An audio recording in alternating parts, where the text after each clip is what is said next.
All right, boys and girls and boys, adventure seekers, it's once again time for Indiana Jones. Pum, ba-da-ba-da-dum, pum, pum, pum, ba-da-pum, in the circle of death. Pum, ba-dum, pum, pum, ba-pum, young Indiana Jones, rather. Pum, ba-pum, pum, da-da-da-da, by William McCay. Dum, da-dum, da. Let's set the mood, shall we? Pum, ba-pum, rum, ba-pum, ba-pum, ba-pum, pum, ba-pum, pum, ba-ba-ba, rum, ba-pum, bum, ba-ba-ba, bum, ba-ba. Chapter 9. Pum, ba-ba-ba, rum, da-dum, da-dum. Can't forget the hood. Bum, ba-dum, da-da-da. Indy finally got to his feet. A chill wind blew snow around the standing stones. He shook himself and set off for the search parties. Indy didn't have much trouble trailing them. He only had to follow all the footprints in the snow. When he neared the first big road, however, the picture changed. The Archdruid's followers must have used this field as a parking lot.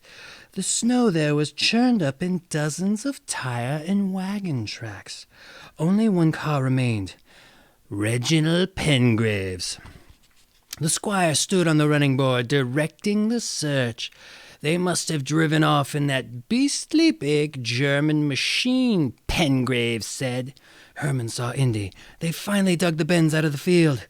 We drove over here in it, he explained. But there are only so many tracks. We can't tell which way they went. Indy shook his head. Those spies won't stay in that big car for very long. Too noticeable. I bet they go a few miles, then ditch it. Pengrave nodded self-importantly. They'll be trying to get to Germany. We've got to catch them. The secrets they've stolen are vital. As Pengrave spoke, a truck pulled up, unloading a group of townsmen. Indy recognized several workers from the dig. Sir Reginald sent them off to search in different areas. Leading each group were uniformed policemen. First thing we did was send a message to the chief constable, Pengrave explained. Scotland Yard will be on the case too. National security, you know. Indy almost laughed. From the way Pengrave was talking, you'd think he was the one who discovered the spies. Glancing over Herman, Indy realized his friend was shivering from the cold. In fact, now that the magic gem no longer protected him, Indy was freezing too.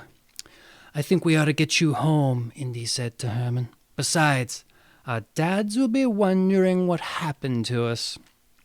Herman's teeth were chattering so hard he couldn't talk. Pengrave nodded. When the next truckload of searchers arrived, he told the driver to give the boys a lift home.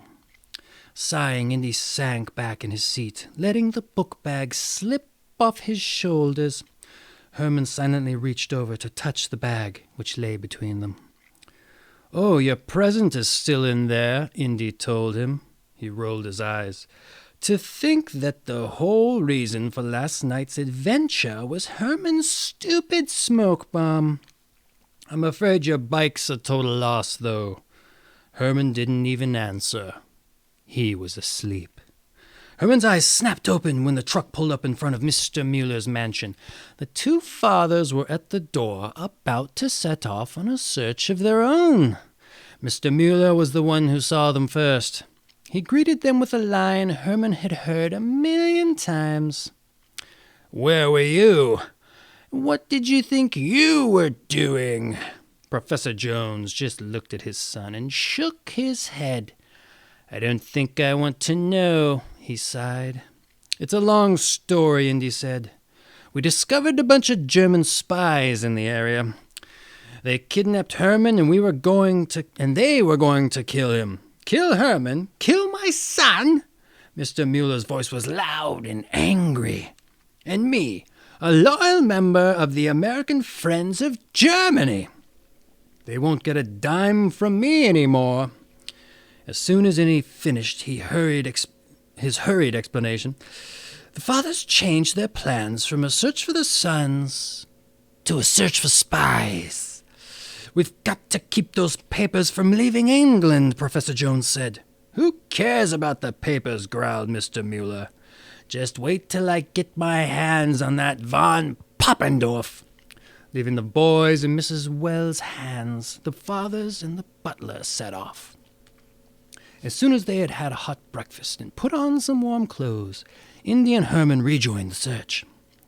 All day they combed the countryside for possible hiding places.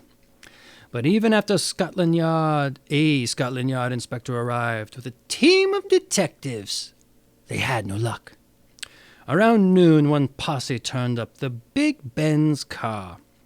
It had been hidden among some bushes off the side of the road. "I'm not surprised," Herman said when he heard the news. "I think something got broken when they bogged down in that field. The engine sounded funny, and it shook all the way to Stonehenge." He shivered, remembering what happened then. How had he been saved from death by a duel of magic? His muddy brown eyes glanced over at Indy. "How did you manage all that magic stuff?" "A lot better than pulling rabbits out of a hat, huh?" Indy said with a grin. "It wasn't me. It was that magic crown." "Where did you get that thing?" Herman asked, his eyes going wide as he recalled Indy's strange powers. "What are you going to do with it? We could sure use it around school." "Where it came from is a long story," Indy said. "I'll give you the whole scoop when we can sit down with our dads." He shook his head. "It turned to dust after the big fight. I guess you can only get so much mileage out of magic." He grinned as his friend's eyes got even wider. "You know what I'd do if I had it here?" "What?" Herman asked. "I'd ask it to make us some lunch. I'm starving." Herman laughed and reached into the bag on his shoulder. "Well, I've got some candy in here, if you didn't eat it on your magic adventure." Indy munched on a chocolate bar as he, Herman, and 3 other searchers walked along the railroad tracks outside of town. "What's that?" he asked, pointing to a large wooden box off to one side. "Coal bunker," one of the locals replied. "That's where they keep the fuel for the trains." Indy chinned himself to the top of the box and looked inside. A huge pile of black coal filled the bunker. Indy let himself down, then stopped. "It snowed last night. How come there's no snow covering the coal?" Calling to others back, he got them to surround the box. One of the searchers had a pitchfork. With the pole end down, Indy rammed it into the coal. The pile broke apart like an erupting volcano. Out jumped Ritter. He didn't get far before the other searchers tackled him. "How did you find me?" the German grumbled as he was marched into town. "No one could have seen me under all that coal." "Forget that," Indy said. "Where is Von Poppendorf?" Ritter smiled. "You haven't caught him yet? Then, huh? Good. The Count will get the papers to Germany." By the time dusk came to the countryside, Indy and Herman were happy to get home. Waiting for them by the door were their fathers. Indy tossed his hat on a dining room table, and Herman unslung his bag. "Well, boys," Mr. Mueller said, "it's been quite a day." He gave them a long look. "What I'd like to hear about, though, is last night, with all the details." The boys took it in turns. First, Herman explained about the booby-trap present and the nighttime visit to Pengrave Manor.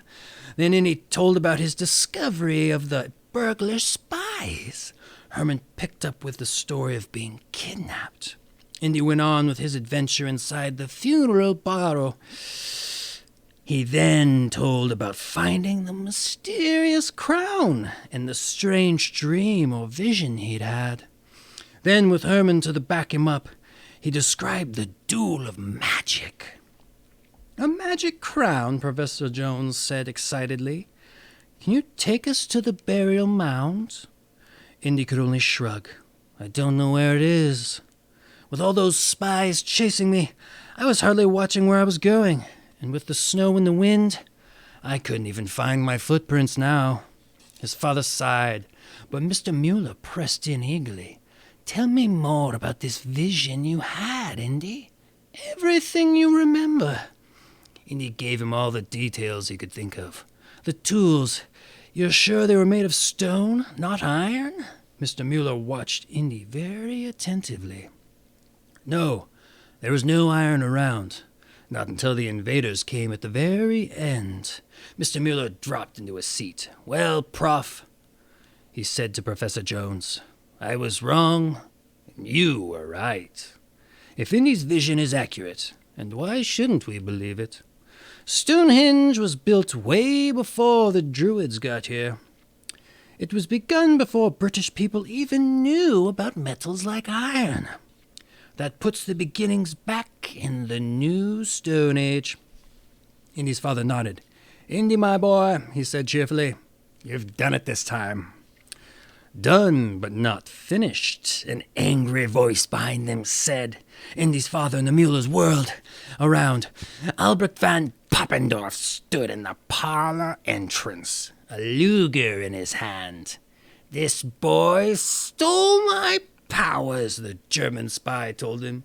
"And if you want him to live, you will all have to help me." Woo! Bum, ba-da-ba-da-bum, dum, bum, ba-da, bum, ba-da-da-da. That has been Chapter 9, boys and girls, girls and boys, adventure seekers, of Young Indiana Jones and the Circle of Death, by William McCay. But there's still a little bit of story left, I'm afraid. Obviously, since Van Poppendorf is back in the story. So what will happen? Will he try to get Indy and his friends and his father and his friends' father to help them get his magical powers back? I don't see how he could. They can't find the stone because it's amongst all the other pebbles, if you remember Chapter 7. But maybe, just maybe, Indy has a few tricks up his sleeve, and Herman some more candy in his satchel. But we won't know until Chapter 10. So join us then, boys and girls, girls and boys, adventure seekers, for Chapter 10 of Young Indiana Jones and the Circle of Death.